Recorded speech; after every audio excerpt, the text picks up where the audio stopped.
প্রিয় দর্শক আসসালামু আলাইকুম। আমরা দুঃখিত ওয়ালাইকুম আসসালাম। আমাদের গেস্টদেরকে কানেক্ট করতে অনেক সমস্যা হচ্ছিল। ওনারা আসলে বুঝেনও না। যে কারণে একটু সমস্যা হচ্ছিল। যাই হোক, আ সবশেষে আমরা যুক্ত হতে পেরেছি।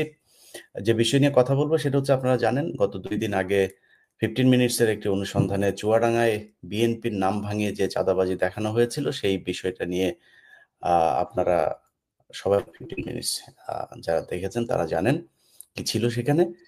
সেই ঘটনায় এখন পর্যন্ত বিএনপির পক্ষ থেকে কোনো ব্যবস্থা নেওয়া হয় নাই। অনেকের কাছে চুয়াডাঙ্গা জেলা নাম শুনলে এটা দক্ষিণ পশ্চিমাঞ্চলের ছোট্ট একটা জেলা। এটার ব্যাপারে খুব মানে ওইখানকার নেতা-টেতা আর কি হবে? আপনাদের জ্ঞাতার্থে জানিয়ে রাখি, সেখানকার যিনি এখন চুয়াডাঙ্গা জেলা বিএনপির সাধারণ সম্পাদক, এই ব্যক্তি একসময় পূর্ব বাংলা কমিউনিস্ট পার্টির যেই চরমপন্থী, সেই চরমপন্থীদের নেতা ছিলেন। সেখান থেকে তিনি ছাত্রদলে ঢোকেন। তারপরে তিনি আজকে বিএনপি।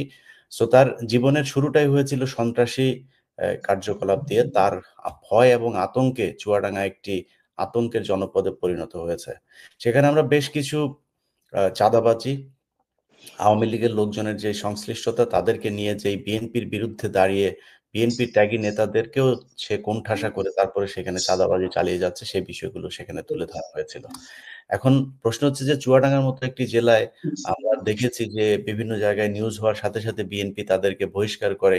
কিন্তু চুয়াডাঙ্গার মতো এরকম একটি জেলার নেতাকে ৪৮ ঘন্টা হয়ে গেল এখনো বহিষ্কার করা হয়নি। এটার কারণ কি হইতে পারে?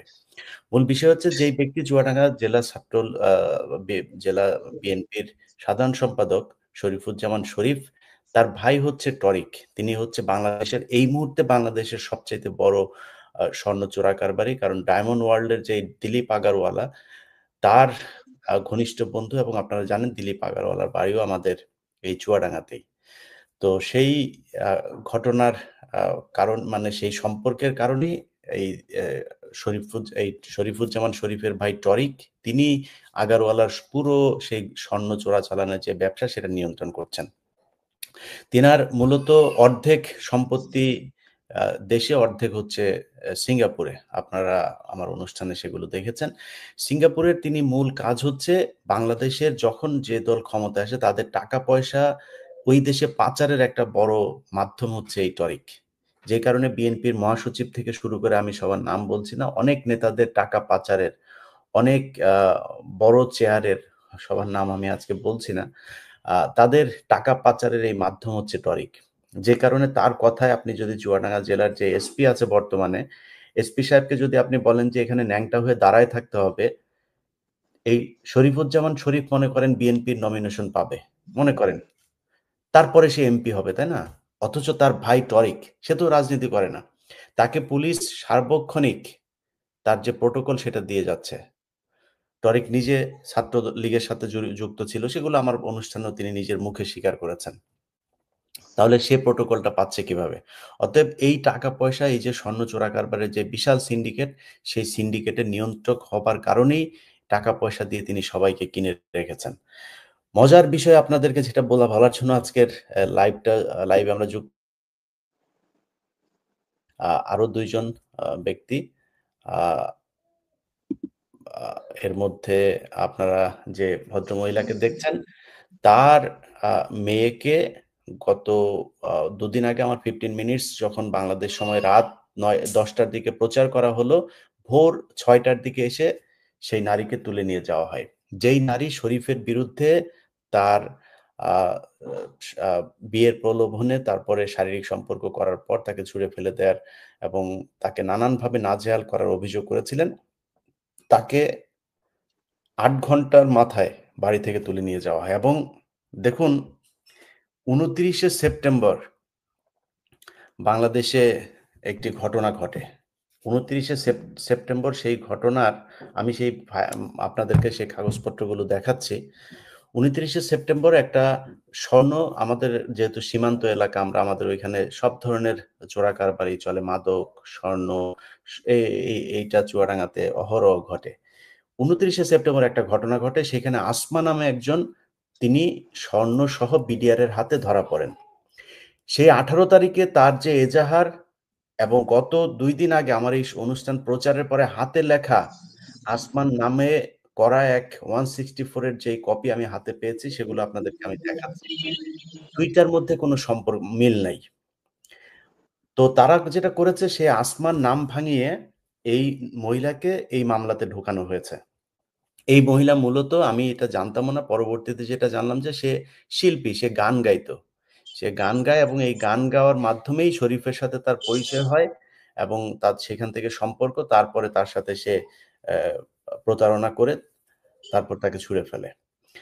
সেই মহিলাকে ঢোকানো হয়েছে সেই স্বর্ণ চোরাকারবার। কি বলা হয়েছে? বলা হয়েছে যে আসমা নামে একজন নারী তাকে স্বর্ণসহ ধরে। ধরার পরে সে 164 দিয়েছেন যে আসমার এই স্বর্ণটা ওই ওই যিনি আমাকে বক্তব্য দিয়েছেন উনার নাম হচ্ছে পুতুল।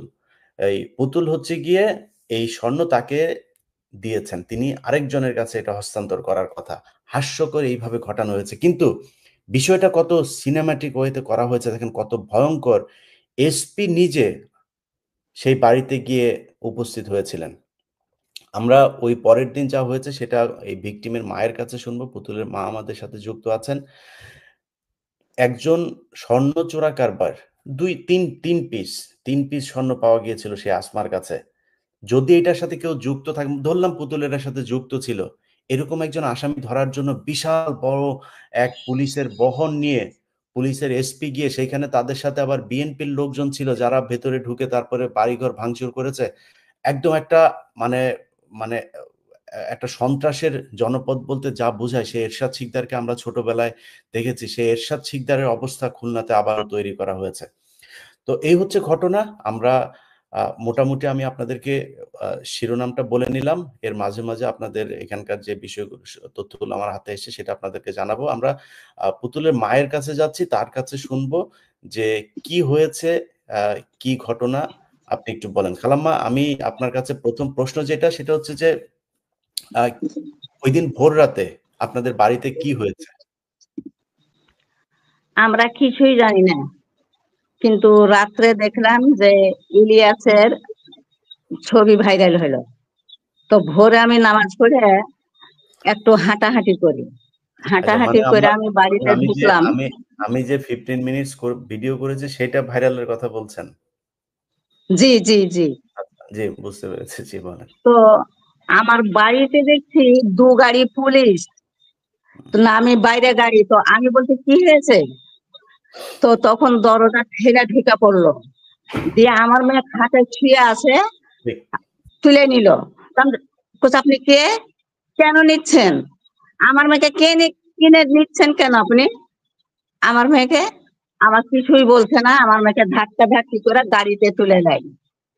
আমি দৌড় দিই, সে গাড়ি চলে যায়।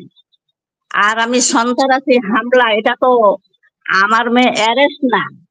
আমার মেয়ে যদি অ্যারেস্ট হইতো তাইলে পুলিশ ডাকতো লোককে, সাংবাদিক থাকতো, দিয়ে জানিয়ে শুনে আমার মেয়েকে নিয়ে যেত। আচ্ছা, তারপর চলে যাই।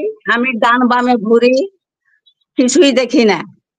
তারপর শুনি যে কোর্টে, তারপর কোর্ট থেকে আবার ১২টাও বাজেনি, চালান হয়ে গেছে জেলখানা। তখন জেলখানা আসলাম, জিজ্ঞাসা করলাম যে পুতুল কি হয়েছিল? বলছে মা আমাকে পুলিশেরা বলছে যে তোমার ওই যে পোটাপ করা আছে না শরীফের নামে মামলা, সে মামলাটা পোটাপ হবে। তাই বলেছে মা, দিয়ে আমাকে আইনে জেলে ঢুকাইলো। তো একটা পুলিশ আমারে মহিলা চিনতো, তো বলছে এ মেয়েটা না গানের টিচার। তারপর আমি পরে শুনছি, নকল তুলে দেখছি যে সে স্বর্ণ চোর।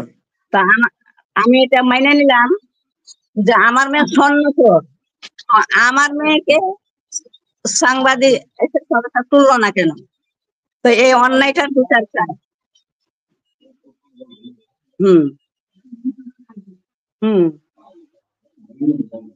না, আমি আর আপনার খালাম্মা একটা আপনারা মানে কোর্টে যখন নিয়ে গেল, কোর্টে নিয়ে যাওয়ার পরে কি আপনারা কোনো আ আইনজীবী ধরতে পেরেছিলেন? না, না, তারা সব ভয় করে। হুম। তারা ভয় করে। আচ্ছা, প্রিয় দর্শক আপনাদের একটু জানিয়ে রাখি। আমি আজকে বলছি যে আমি অনেকের নাম বলছি না। তবে প্রয়োজন যদি হয় তাহলে তাদের নাম সামনে আসবে। এই টরিক হচ্ছে বর্তমান সরকারের বিচার বিভাগের আ রাষ্ট্রের অনেক, অনেক, অনেক বড় পদে একজন আছে। আ একটা পদের সর্বোচ্চ জায়গায় আছে। আমি এই নামটা বলছি না। তাকে দিয়ে বিষয়টা কিভাবে পরিকল্পনা করা হয়েছে দেখেন।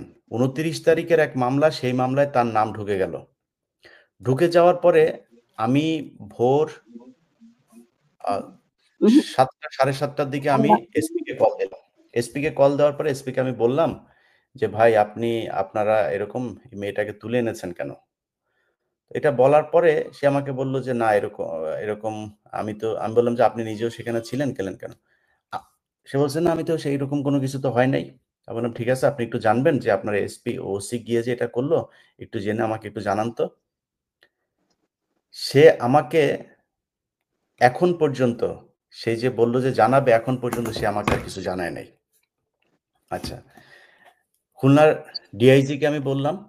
ডিআইজিকে বলার পরে ডিআইজি এটা নিয়ে এখনো পর্যন্ত তদন্ত করছে। আশা করি যে ডিআইজি এটার একটা একটা ব্যবস্থা যেই পুলিশের যে এসপি সে তরিকের টাকা-পয়সা নিয়ে যেই নাটক সে সাজিয়েছে, এই নাটক থেকে আমার বিশ্বাস যে বের হইতে পারবে না।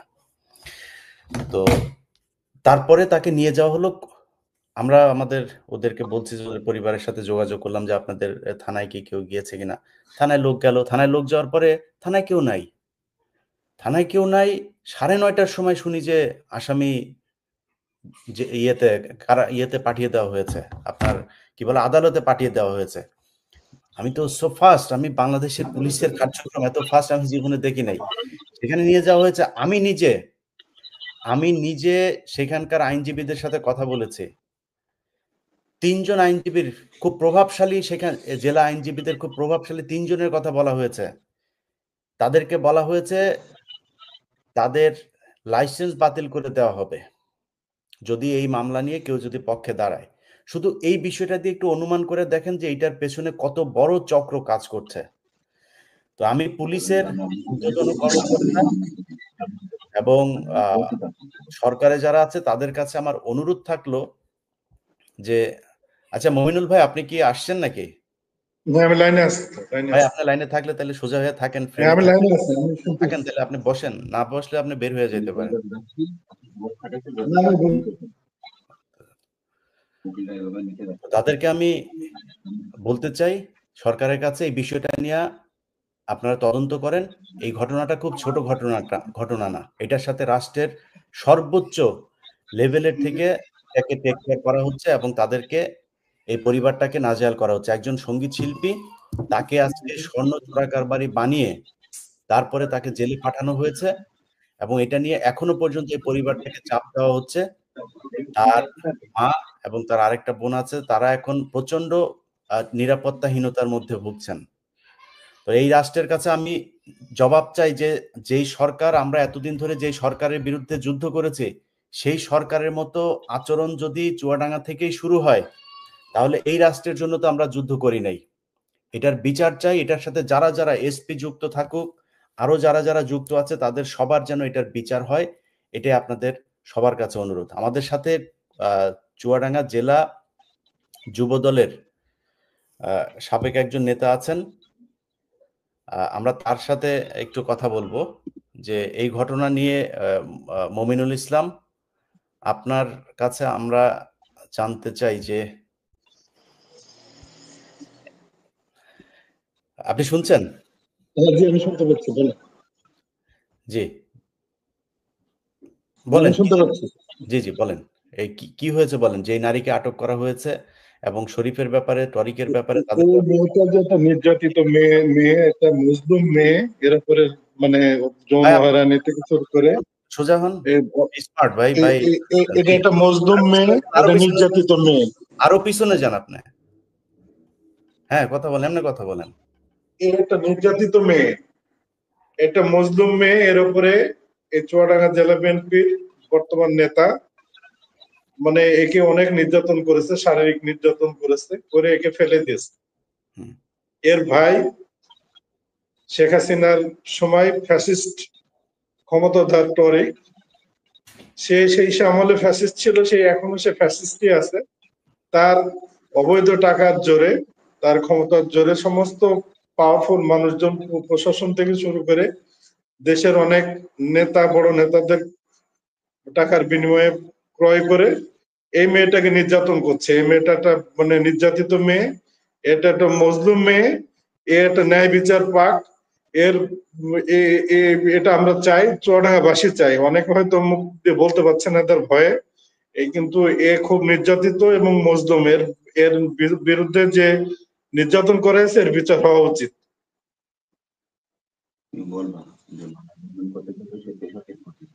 হ্যালো, মুখ বন্ধ করতে প্রেসার দিচ্ছে, আর আমার মেয়েকে তো অ্যারেস্ট করে নিয়ে হামলা করে নিয়ে গেছে, সন্ত্রাসী হামলা। আমার মেয়ে তো ওই মালে জড়িত না, সে গান বাজনা করে, স্কুলের টিচার, এটা সবাই জানে।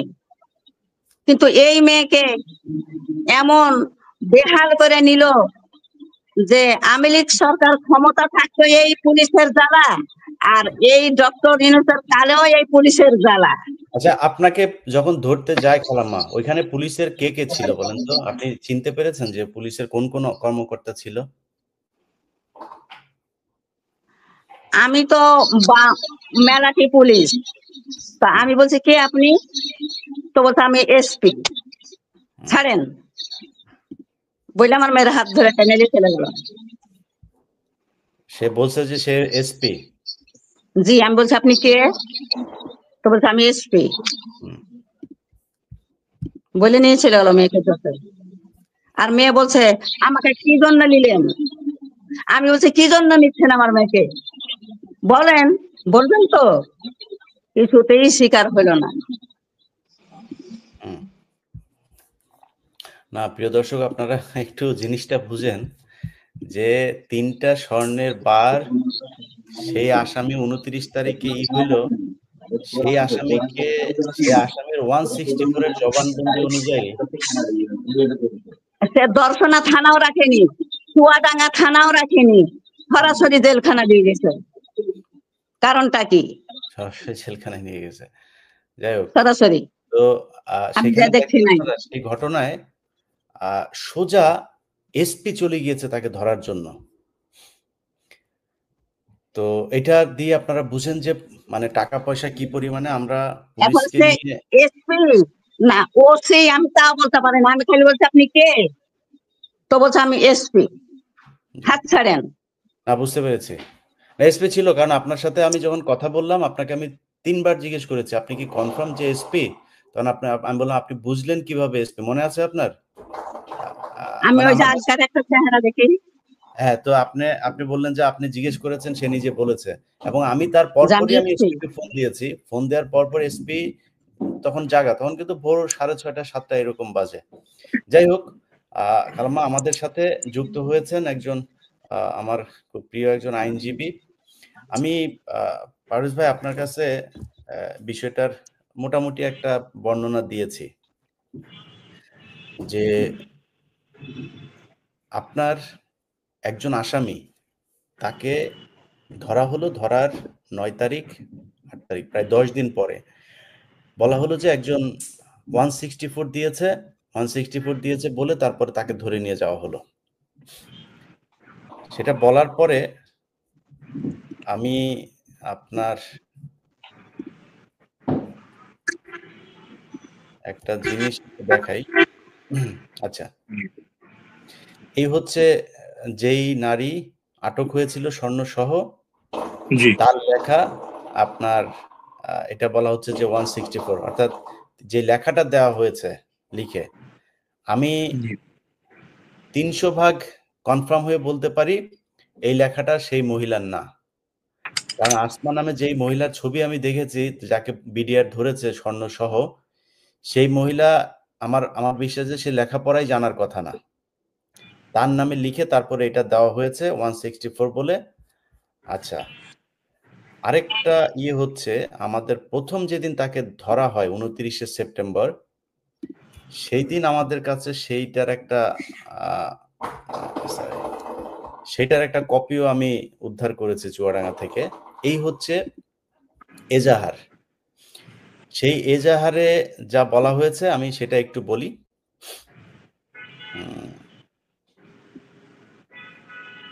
আচ্ছা, বরাবর অফিসার ইনচার্জ দর্শনা থানা চুয়াডাঙ্গা বিষয়ে এজাহার জনাব যথাবিহিত সম্মান প্রদর্শন পূর্বক বিনীত নিবেদন। এই যে আমি জেসিও নায়েব, আই থিঙ্ক ওই বিডিআর এর ইয়ের কথা বলা হয়েছে, ওনার আই ডোন্ট নো, জেসি নায়েব সুবেদার মোহাম্মদ এনামুল হক, তারপরে হাবিলদার মোহাম্মদ রেজাউল করিম, মোবাইল নাম্বার ও আচ্ছা, ওই আমরা আমাদের নাম্বারগুলো আমরা আমাদের এডিটর এগুলো করে দিয়েছে। যাই হোক, সিপাহী কয়েকজন সিপাহী মিলে তারপরে ব্যাটালিয়ন 6 বিজিবি এবং ধৃত আসামি মোসাম্মদ আসমাক বেগম, পিতা মোহাম্মদ আশরাফুল আলম, স্বামী ওয়াসিম, গ্রাম পার্ক কৃষ্ণপুর, থানা দর্শনা, জেলা চুয়াডাঙ্গা, জব্দ তালিকায় উল্লেখিত আলামত সহ ইংরেজি 3/9/2025, যেটা বলছিলাম যে সেপ্টেম্বরের 30 অর্থাৎ 29 তারিখে ধরা হয়, 30 তারিখের 15 ঘটিকায় না 30 তারিখেই 15 ঘটিকার সময় হাজির হয়ে ধৃত আসামি পলাতক আসামি মারুফ, আচ্ছা, ধৃত আসামি এবং পলাতক আসামি 2 মারুফ হোসেন 27, পিতা আব্দুস সামাদ, মোহাম্মদ আবদার 40, পিতা মুর্শিদ উভয়, 4 নম্বর আব্দুস সামাদ, পিতা কেতাব আলী, 5 নম্বর মোহাম্মদ নাসির ফকির মন্ডল, তারপরে হচ্ছে আচ্ছা, এই আসামিদের যে কথা বলা হয়েছে এই মর্মে এজাহার করছে ঊর্ধ্বতন কর্তৃপক্ষ বিশেষ গোয়েন্দা তথ্যের ভিত্তিতে জানতে পারেন যে চুয়াডাঙ্গা জেলার দর্শনা থানাধীন কামারপাড়া সীমান্ত এলাকা দিয়ে চোরাকারবারি কর্তৃক স্বর্ণ চোরাচালান করা হবে। আচ্ছা, প্রাপ্ত সংবাদের পর ঊর্ধ্বতন কর্তৃপক্ষের দিক নির্দেশনায় বিবাদী বিওপির সাধারণ ডায়েরি নম্বর 210 তারিখ 29/9/2025 খ্রিস্টাব্দে মূলে আমি সঙ্গীয়, যাই হোক আমরা মূল জায়গাটা পেয়েছি, আমি এবার ওইটাতে যাচ্ছি যেটা কালকে তারা 164 হিসাবে দেখাইতে চাচ্ছে, আমি এবার সেইখানে যাই একটু। আচ্ছা দেখেন, ওইখানে কিন্তু আসামিদের কয়েকজন আসামির নাম বলা হয়েছে, এখানে কোনো কোনো কিছু নেই, এবং সেটা এক দেশ থেকে আরেক দেশে পাচার হচ্ছিল সেটা বলা হচ্ছে। ওকে, আমার নাম আসমা বেগম, আমি একজন গৃহিণী, আমার মেয়েকে গান শেখানোর সুবাদে পুতুল ম্যাডাম, অর্থাৎ দেখেন মানে নাটকটা ভালোভাবে সাজানো হয়েছে, যেটা ওনার মা বলছিলেন তিনি একজন শিল্পী এবং তিনি গান শেখানোর তার বোধহয় স্কুল আছে বা টিচার। পুতুল ম্যাডাম, আমি একটু ইন্টারাপ্ট করতে চাচ্ছিলাম। প্রথম যে কথাটা বলতে চাচ্ছিলাম সেটা হচ্ছে যে আমরা এই মুহূর্তে স্ক্রিনে যেটা দেখছি, হ্যাঁ, যে আসমা বেগমের যে একটা 164 স্টেটমেন্ট, প্রথম কথা হচ্ছে যে 164 স্টেটমেন্টের একটি সুনির্দিষ্ট গাইডলাইন দেওয়া আছে, অ্যাপিলেট ডিভিশন থেকে একটি গাইডলাইন দেওয়া আছে, এবং আমাদের সিআরপিসি তে 164 কিভাবে রেকর্ড করা হবে তার সুনির্দিষ্ট করে 6টি পয়েন্ট বলা আছে।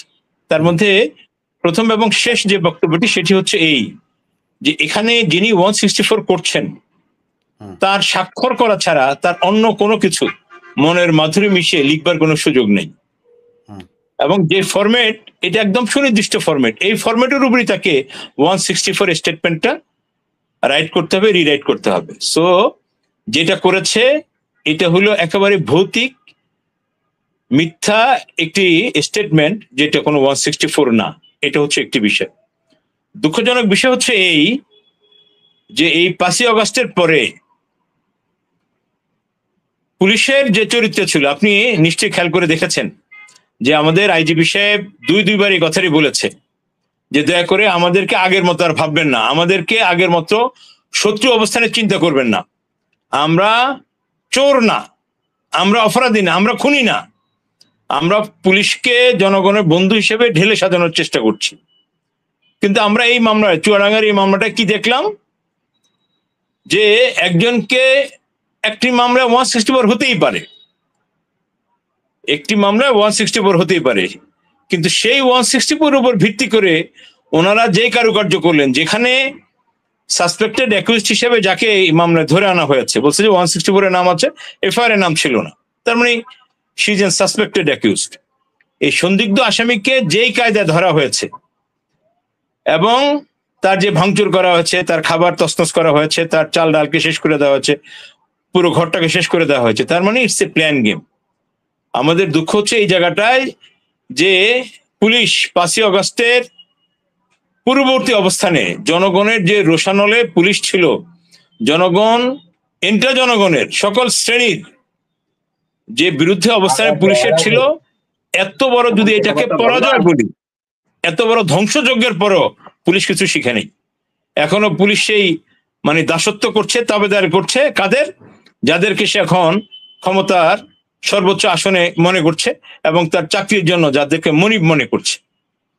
তা হলে একজন নিরীহ মানুষ যিনি নিজে ভিকটিম, যিনি নিজে ভালোবাসার কারণে যেভাবে হোক একটি ভুল রিলেশনে জড়িয়ে গিয়েছেন, সেটার তো উনি কোনো প্রতিকার পেলেন না, যেখানে উল্টো আরো তাকে একটি চোরাচালান মামলা আসামি করা হলো। আমি এখানে একটি শব্দ আপনাকে স্মরণ করিয়ে দেই, দেখবেন যে কিছুদিন পরেই একটি মামলা হওয়ার পরে আমরা শুনি, একটি শব্দ শুনি যে এই মামলাটি সরকারবাদী মামলা।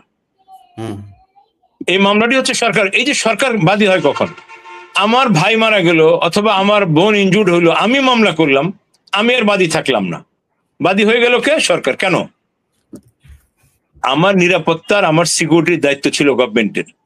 যেহেতু গভর্নমেন্ট আমার ভাইয়ের, আমার বোনের যিনি মারা গেলেন অথবা যিনি আহত হইলেন তার নিরাপত্তা নিশ্চিত করতে পারে নাই, সরকার মিনিমাম ন্যায় বিচারটুকু নিশ্চিত করার জন্য, এই ডিসিস্টের পক্ষে, ভিকটিমের পক্ষে ন্যায় বিচারটুকু নিশ্চিত করার জন্য এই বিচারের ভারটা নিজের কাঁধে নিয়ে নেন। তখন প্রসিকিউশনের পক্ষে তিনি এসে পাশে দাঁড়ান, মামলাটি আর যে ফরম্যাটে আসুক না কেন সেই ফরম্যাটে গভর্নমেন্ট বাদী হয়ে যায়। আজকে যিনি মামলা করতে গেলেন একটি সুনির্দিষ্ট অভিযোগে, যিনি মামলা করতে যাচ্ছেন, সেই পথটা আজকে তার জন্য নিরাপদ থাকলো না।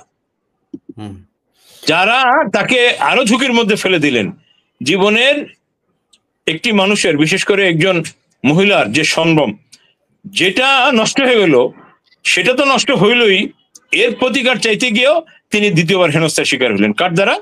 না, এটা না খালি সে, তার এই বক্তব্যটা রেকর্ড করা হয় প্রায় আরো 6-7 মাসেরও বেশি সময় আগে, এবং তাকে এর মাঝখানে ওই যে সময় বক্তব্যটা রেকর্ড ছিল, এটা অলরেডি কিন্তু চুয়াডাঙ্গাতে সোশ্যাল মিডিয়াতে ছিল। আমি নিজে সরাসরি ওই মহিলার কোনো বক্তব্য রেকর্ড করি নাই, আমি এটা সোশ্যাল মিডিয়া থেকে নিয়েই তারপরে দিয়েছি। তো তাকে ওইখানে সে যেটা বলেছে যে ওইখানকার সেনা camp, SP, circle SP, OC সবাই সেটার সাথে জড়িত, এবং তাকে বলা হয়েছে যে তারেক রহমানও কিছু করতে পারবে না। এটা আমার 15 মিনিটসের অনুসন্ধানেও তার এই বক্তব্যের কিছু অংশ গিয়েছে। তো তার মানে এটার সাথে বিশাল বড় বড়, মানে তাকে, এই শরীফকে বাঁচানোর জন্য কেন সেনা ক্যাম্পে নিয়ে যায়, তারপরে তাকে করতে হবে কেন? এখন কারো কথা সে শোনে নাই, এই জন্য তারা এখন বিশাল পানিশমেন্ট দিতে হবে। তো আমরা এটার জন্য যতটুকু দূরে যেতে হয় ততটুকু দূরে যাব, এবং ওই পরিবারকে আমি বলেছি, তার মাকেও, তার মার সাথেও কথা হয়েছে যে এটার জন্য যা করা দরকার, যেখানে যেতে হয়, যতটুকু যেতে হয় ততটুকু যাওয়া হবে। পারভেজ ভাই সম্ভবত ডিসকানেক্ট হয়েছে, আমি আপনাদেরকে ওই ইয়েটা আরেকটু শেষ করি। সেখানে বলা হয়েছে যে আসমা বেগম, আমি একজন গৃহিণী, আমার মেয়ে গান শেখানোর সুবাদে পুতুল ম্যাডাম, কিতাব আলী, সাং আনোয়ারপুল দর্শনের সাথে আমার পরিচয় হয়। আনুমানিক 10 আচ্ছা আচ্ছা আনুমানিক 1-2 বছর ধরে পুতুল ম্যাডাম এই চোরা কারবারির সাথে জড়িত। মানে ওনার গানের স্টুডেন্টের সাথে উনি এই চোরা কারবারি নিয়ে কথাবার্তা বলেন, উনি সব জানেন। পুতুল ম্যাডামের আগে 4-5 বছর পূর্বে আমাকে একবার অফার দেয়, এই বলে যে একটা কাজ আছে, করবি, অনেক টাকা পাবি। আমি রাজি হইনি। পুতুল ম্যাডাম বাচ্চাদের গান শেখায় দর্শনা গার্লস স্কুলে, সেখানে আমার মেয়েও গান শেখে। সেই সূত্র ধরে তার সাথে আমার পরিচয়। সবশেষ গতকাল 29/9/2025 29/9/2025 তারিখ 11টা থেকে 11টা 30 সময় পুতুল গার্লস স্কুলের সামনে আমাকে বলে সে একটা জিনিস আছে, এটা নিয়ে কামারপাড়া দর্শনা মোড়ে একটা ছেলে মোটরসাইকেল নিয়ে কালো প্যান্ট ও গেঞ্জি পরিহিত দাঁড়িয়ে থাকবে, তাকে এই সিগারেটের প্যাকেট দিয়ে আসবা। সিগারেটের প্যাকেটে স্বর্ণ ছিল এতটুকু, কতটুকু ছিল জানি না। ছেলেটার নাম সামাদ, পিতা অজ্ঞাত, সাং কামারপাড়া দর্শনা। আর এই সিগারেটের প্যাকেট পৌঁছানোর বিনিময়ে আমাকে ২,০০০ টাকা দেয়ার টাকা অফার করে। কিন্তু উক্ত টাকা আমি পাইনি। আ মাল নিয়ে পৌঁছানোর আগেই বিজিবি আমাকে আটক করে। তো পারস ভাই যেটা বললাম আরকি যে মানে সে একজনকে গান শিখাইতো সেই স্টুডেন্টকে সে এই ব্যবহার করেছে আরকি। বলেছে আমি একটা কাজ দেব তোকে, তুই করবি কিনা, হ্যাঁ? তাকে দিয়েই করেছে। দেখবে আমার মনে হয় যে আপনি তো গোটা জাতির সামনে বিষয়টি তুলে ধরেছেন। আমার মনে হয় যে আমরা এই অনুষ্ঠান থেকে একটি আলটিমেটাম দিতে চাই গভর্নমেন্টকে।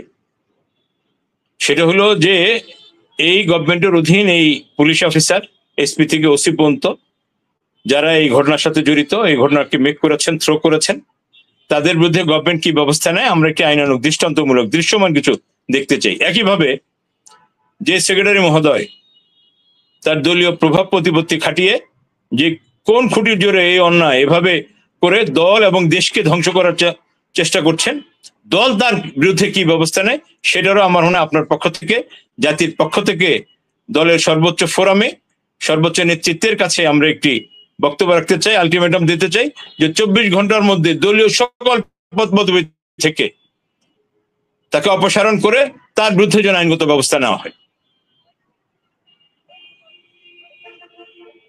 অভিযোগ দিয়ে এসছে, তার ছবি তুলে এনেছে আমার মেয়ে, রিসমির ছবি পার্টি অফিসে, আজও কোনো সন্ধান শুনতে পাই নাই। আপনার কথা শুনি না খালাম্মা, আবার শুরু থেকে আরেকবার বলেন, কি হয়েছে বলেন। ২ মাস আগে, আমি তো আর তো আজ্ঞার মানুষ বুঝি না, ইংরেজি মাস্টার্সের নাম, ২ মাস আগে রিসমির কাছে সরাসরি যেয়ে বলছে এই আমার অভিযোগ নেন। আমি ২১ সাল থেকে আমি এই পার্টি অফিসে অভিযোগ দেই, কিন্তু আপনি পাননি। তো রিসমি বলছে, রুহুল আমিন, যে আমি পাইনি। তো বলছে এই নেন ধরে, সেটা ছবিও আছে আমার মেয়ের কাছে, কিন্তু সেই মোবাইলটা কোথায় রাখছে। আর আমার মেয়ের কাছে আছে মনে হয় ছোট, ওই নাম্বারটা দাও তো মা। রিসমিকে যে আমার মেয়ে দিয়েছে অভিযোগ, তারপর আমাদেরকে হামলা দেয় যে কিচ্ছু করতে পারবে না, কিচ্ছু। তো আমরা চুপ বসেই আছি, কোনো দরকার নেই যে মিথ্যা মামলা দিয়ে জড়িত দিয়ে আমার মেয়েকে নিয়ে গেল। এটার আমি বিচার চাই। এগুলো আমরা জীবনও করি না, আমরা মধ্যমব্যক্তি মানুষ, খাই ডাল থাকি, কিন্তু তাদেরকে আমরা চিনি না, কোনটা কামার গাঁও তাও আর চিনি না। কিন্তু ওই যে রিসমিকে যে দিয়েছে আমার মেয়ে,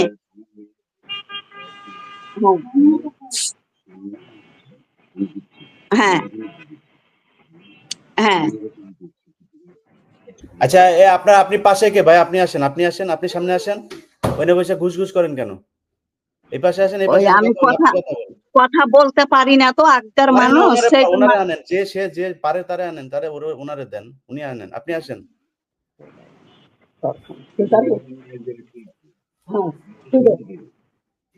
আমার ছোট মেয়ের কাছে নেন, যে জানে তারা আনেন। আপনি এইভাবে কথা বললে তো মানুষ মনে করবে আপনারা কেউ শিখিয়ে দিচ্ছে, মিথ্যা কথা বলতেছে। না না না, আমি জি জি, উনি কথা বলুন, ওনাকে দেন, তারে আনেন, আমার সমস্যা নেই তো। যে কথা তারে কথা বলতে দেন, কোনো সমস্যা নেই।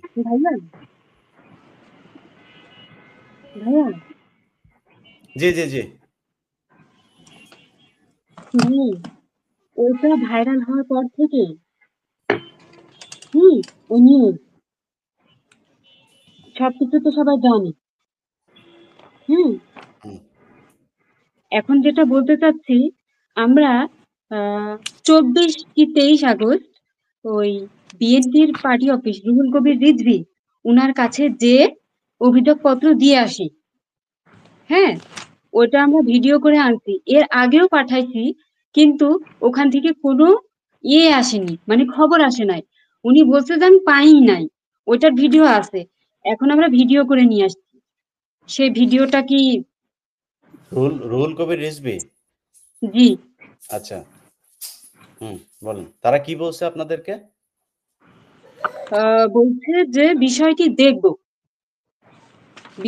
দেখব, দেখার পরে এখন অবধি কোনো আসে নাই, নিউজ আসে নাই। তারপরে যে অ্যারেস্ট হয়ে গেল আমার আপু।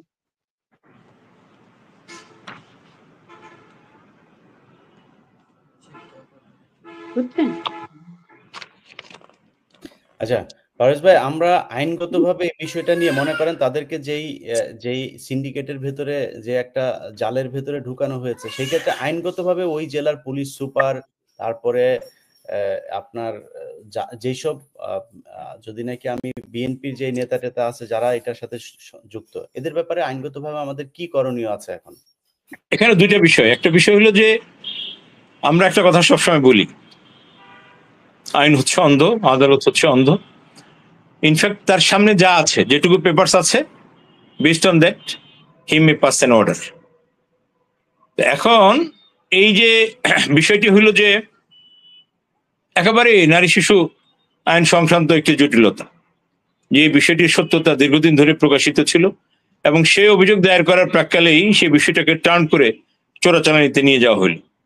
এখন দুটো বিষয়। একটা বিষয় হলো যে আমি একেবারে নিশ্চিত যে আইন মন্ত্রণালয় বলি অথবা আমাদের সুপ্রিম কোর্ট প্রশাসন বলি, মাননীয় প্রধান বিচারপতি মহোদয় থেকে শুরু করে সবাই আজকে আপনার এই অনুষ্ঠান শুনছেন, দেখছেন, জানছেন।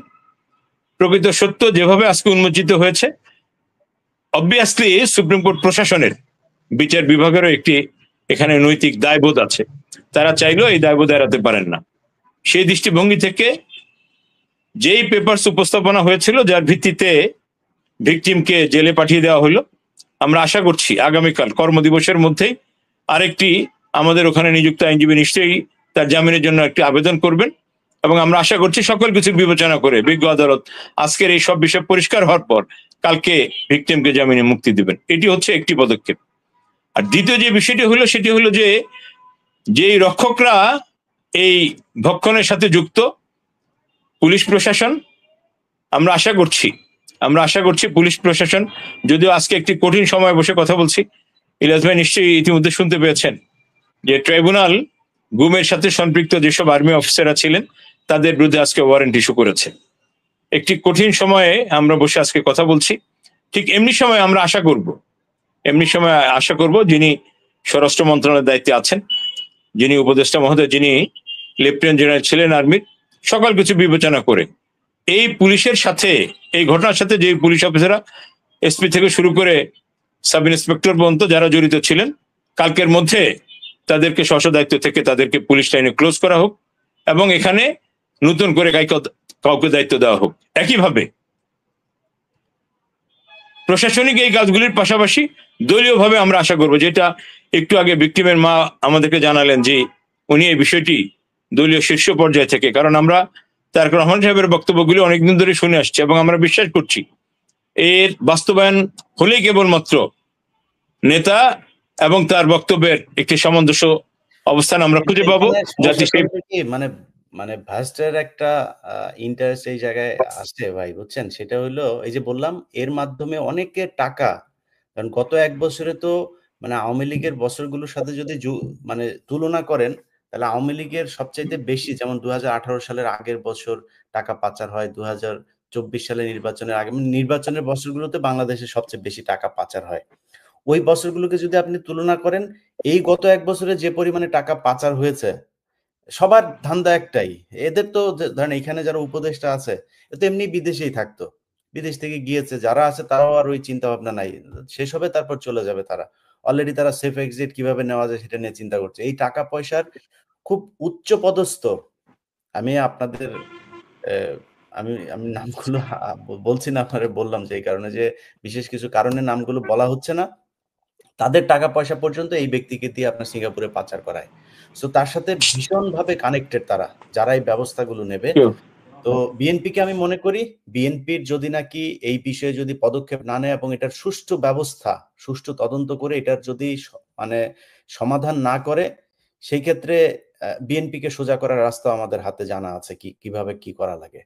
অতএব আপনাদের কাছে অনুরোধ থাকবে, আমি গত এই 48 ঘন্টায় 2-3 বার আমার ফেসবুকে, আমার প্রোগ্রামে একজন মানুষ বক্তব্য দিয়েছেন, আমি এই পরিবারের সাথে কালকে থেকে আজকে পর্যন্ত বারবার কথা বলেছি, ওনার আম্মুকেও আমি বলেছি, ওনারা আমার সামনে আছেন। আমি আজকে খুব মানে মেজাজ খুব খারাপ আছে এই বিষয়টা যখন জানলাম যে এই বাংলাদেশে এটা সম্ভব, এটা পুলিশ এই সাহস দেখিয়েছে, আমি এটা অবাক হয়ে যাই।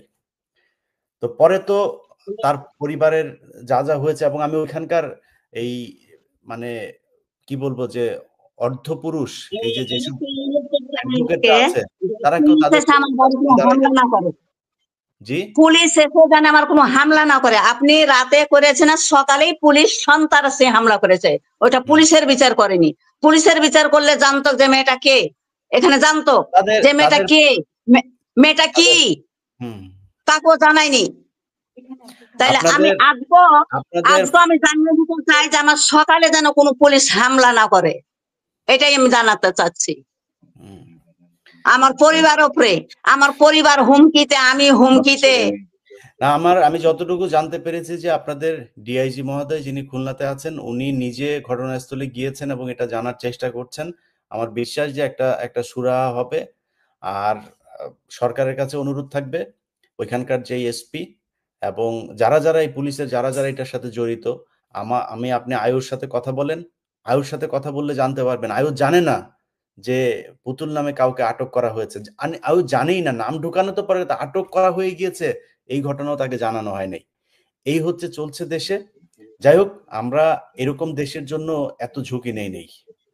যারা কিনা আমি বলেছি যে 15 মিনিটসের ওই অনুসন্ধানে বলা হয়েছে যে যেই সব যারা ভারতের সাথে জড়িত, ভারতের এই টরিক তার একটা 3 স্টার একটা হোটেল আছে শাহেদ প্যালেস, সেখান থেকে আওয়ামী লীগের লোকজনকে সেখানে নিয়ে যাওয়া হয়েছে। সেখানে সম্রাটকেও দেখেছে, চুয়াডাঙ্গার মানুষ নিজে জানিয়েছে আমাকে যে সম্রাট ইসমাইল হোসেন সম্রাটকে এই হোটেল থেকে তারপরে ভারতে পাচার করা হয়েছে।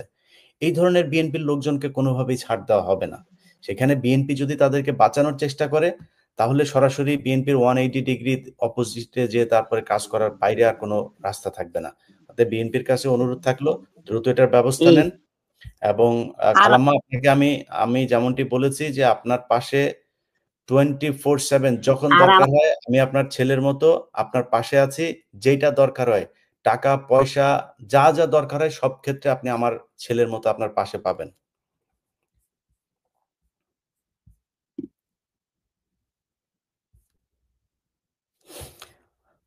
আচ্ছা, আপনার নেটে বোধহয় একটু সমস্যা হচ্ছে। যাই হোক, আমরা নেটে একটু সমস্যা। পারভেজ ভাই, জি সরি, আমি যেটা বলছিলাম যে আসলে এখানে দুটো বিষয়, আমরা স্বচ্ছতার কথা বলছি।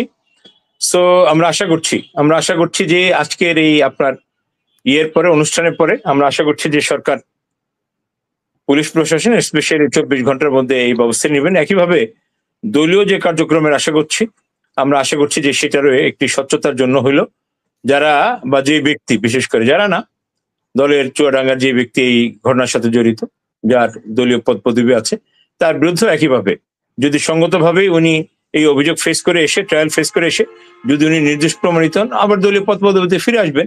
কিন্তু যতক্ষণ পর্যন্ত তদন্ত চলমান থাকবে, বিচার চলমান থাকবে, ততক্ষণ পর্যন্ত কোনো দলীয় অবস্থানে থেকে উনি যাতে এই তদন্ত এবং বিচারকে প্রভাবান্বিত করতে না পারেন, আমরা আশা করছি দলের সর্বোচ্চ মহল থেকে সেই ব্যবস্থা নেবে। এবং পুলিশের বিষয়টা আমরা বারবার এই জন্য বলছি যে এত কিছুর পরেও আমি এখানে দুটি কথা বিএনপিকে বিশেষ করে স্পেশালি দলের সর্বোচ্চ নেতাকে স্মরণ করিয়ে দেব। আপনার নিশ্চয়ই মনে আছে ইয়াসমিন হত্যাকাণ্ডের কথা। ইয়াসমিন ধর্ষণ এবং হত্যাকাণ্ড একটি সিলি ঘটনা ছিল, সেখানে দলের কোনো সংযোগ ছিল না।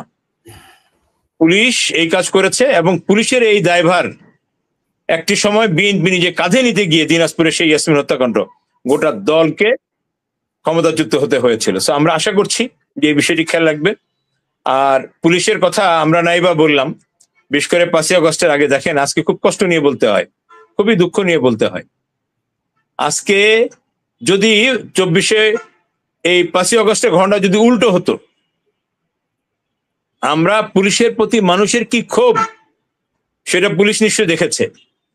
এতগুলো থানা জ্বালিয়ে দেওয়া, পুলিশকে মেরে ফেলা, এরপরে যদি পুলিশের বোধোদয় না হয়, এবং এই তো মাত্র 2 দিন আগে একটি জেলার এডিশনাল এসপিকে চাঁদাবাজরা, যারা নিজেরাই অন্যের সাথে যুক্ত, সেই অন্যের সাথে যুক্ত এই চোরগুলি, টাউটগুলি, চাঁদাবাজগুলো একজন এডিশনাল এসপিকে যিনি অন ডিউটি, যিনি ড্রেস পরা ছিলেন। তো পুলিশের এরপরে যদি সচেতনতা না আসে, ইয়াসমিন হত্যাকাণ্ডে একটি দল ক্ষমতাচ্যুত হইল, এরপরে যদি বিএনপির বোধোদয় না হয়, সেটা দুঃখজনক। পুলিশের আচার আচরণ দেখে পারভেজ ভাই যেটা মনে হচ্ছে এরা মানুষ হয় না, এদের জন্ম হয়েছে এই ঘুষ খাওয়ার জন্য, ওদের সন্তানদের জন্ম হয় ওর ঘুষের টাকা খাওয়ার জন্য।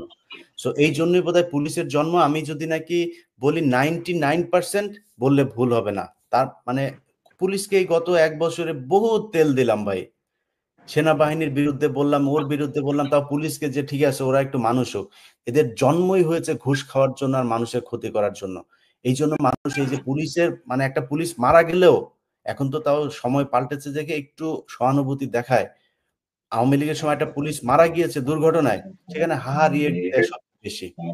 এই অবস্থা ছিল। এখন আপনারা যদি মনে করেন যে আপনার সন্তান বাইরে যাবে গিয়ে পরিচয় দিতে লজ্জা করে, আমি বিশ্বাস করেন একজন মানুষ যদি বলে যে তার বাপ পুলিশ, আমার বিশ্বাস যে তার মনে লজ্জা লাগে এটা বলতে যে আমার বাপ পুলিশ।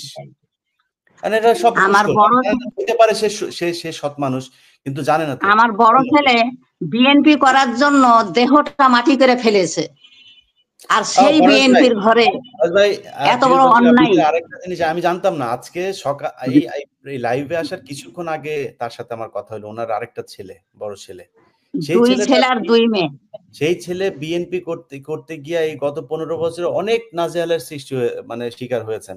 সেই তার বোন আজকে এই অবস্থা। এবং এই মহিলাও কিন্তু যাকে ধরা হয়েছে সেও কিন্তু বিএনপির সাথে সম্পৃক্ত, সে কিন্তু বিএনপির রাজনীতির সাথে নানানভাবে সম্পৃক্ত। তাদের অনেক নেতা টেতাদের সাথে তাদের বিভিন্ন ছবি টবি এগুলো আছে, তারা বিভিন্ন প্রোগ্রামে যুক্ত হয়েছে। তাকে আপনি আজকে টাকার জন্য স্বর্ণ চোরা কারবারি একজনের টাকার আর তারে দিয়ে টাকা পাচার করতে হবে এই স্বার্থে আপনি দল থেকে এখনো তারে কোনো সিদ্ধান্ত নেন না, চুপচাপ বসে আছেন। এটার যতদিন দরকার হয় ততদিন আমি এটা নিয়ে লেগে থাকবো। আপনি যতদিন পারেন বিএনপি দেখি ওনারা সেভ করেন, বিএনপি পুরা দল মিলে তারপরে আপনারা দেখি সেভ করেন, দেখি কেমনে সেভ করতে পারেন ওইখানকার এসপি আর এই শরীফ টরিক 2 ভাইরে, আমি দেখে ছাড়বো। আপনারা করতে থাকেন। আর পুলিশে যেটা বললাম, ভাই মানুষ হন আপনারা, যে মানে আপনারা যে মানুষ না, আপনারা দুনিয়ায় যে মানুষ হওয়ার জন্য আসেন নাই, আপনাদের জন্ম হয়েছে ঘুষ খাওয়ার জন্য আর হইল গিয়া এই মানুষের ক্ষতি করার জন্য। কোনো মানুষের উপকার আপনাদের দেওয়া হয় না, আইন দেখায়, কিছু হইলে আইন দেখায়। আমার মনে হয় আমার এই বড় ছেলেটাকে অস্ত্র মামলা টামলা দিয়ে জড়িত করে দিবে মনে হয়, মানে পুলিশ তাদের সব, আমার পরিবার, আমি খুব ভয়ে, পুলিশের খুব ভয়। এটা মনে হচ্ছে কেন আপনার? ওই যে অন্যায় করে সন্ত্রাসী করে ধরে গেল আমার একটা নিষ্পাপ মেয়েকে, এ মেয়ের নামে কোনো কালি নাই, এ মেয়ে কোনো কারোর সাথে মেশেই না, সেই মেয়েকে নিয়ে গেল, এটা সবাই প্রমাণ দিবে।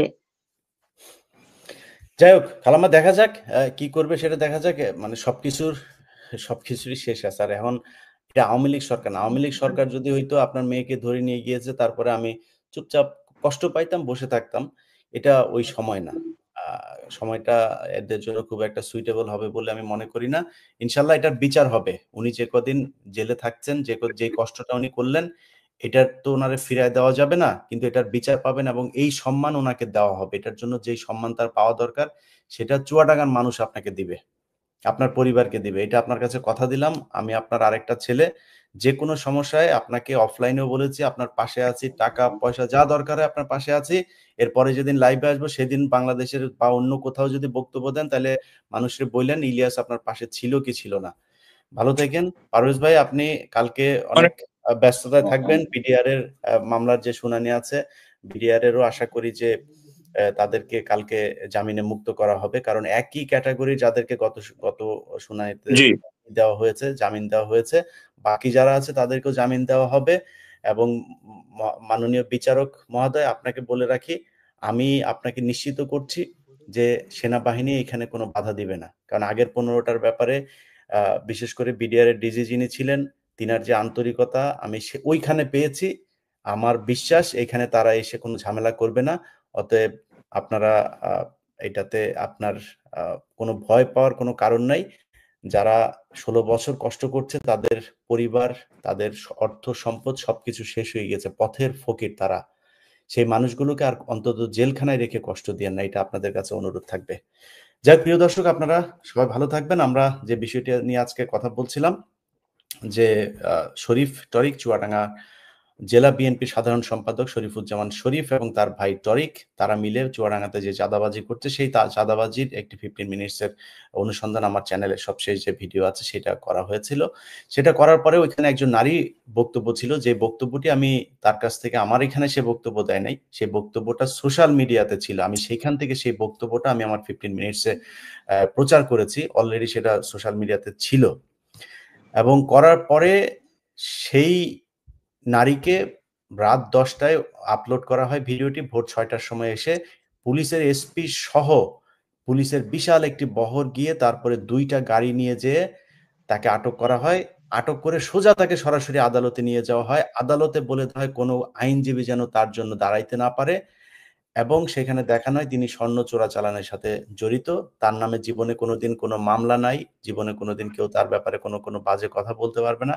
সে একজন সঙ্গীত শিল্পী, গান শেখায় তিনি।